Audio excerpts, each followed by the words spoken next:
Hi అన్న, ఈ రోజు అయితే వినాయకుని విగ్రహం డే 2 లో భాగంగా మొదటగా మైదాని అయితే ఉడికించుకున్నాము. ఆ తర్వాత న్యూస్ పేపర్లు తీసుకుని చిన్న చిన్న ముక్కలు అయితే చింపుకున్నాము. మనం చేసిన బొమ్మ అయితే ఎలా ఉంది. వెంటనే పేపర్లు అయితే తీసుకుని ఉడికించిన మైదాలో బాగా అద్ది వినాయకుడి విగ్రహం మీద పరుచుకుంటూ అయితే వచ్చాము.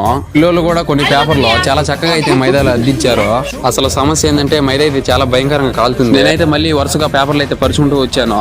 దీనికి మా అన్న అయితే చాలా సహాయం చేశాడు. నాకైతే ఉన్నట్టు నడ్డి పంత అయితే నవ్వైతే వచ్చింది. దానికి మా బామార్ది అడగగానే వాడైతే నడ్డి పంత అరిగిపోయేలాగైతే గీకినాడు. మరి మన పిల్లలను చూస్తే ఎలా ఉన్నారు.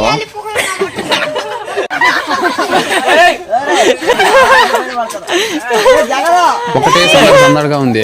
వాళ్ళకం చూస్తే నాకైతే ఇలా అనిపిస్తుంది.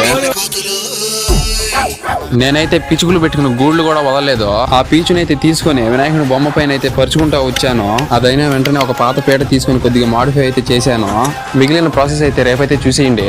మా వీడియోలు నచ్చినట్టయితే ఫాలో కొట్టండి మావా.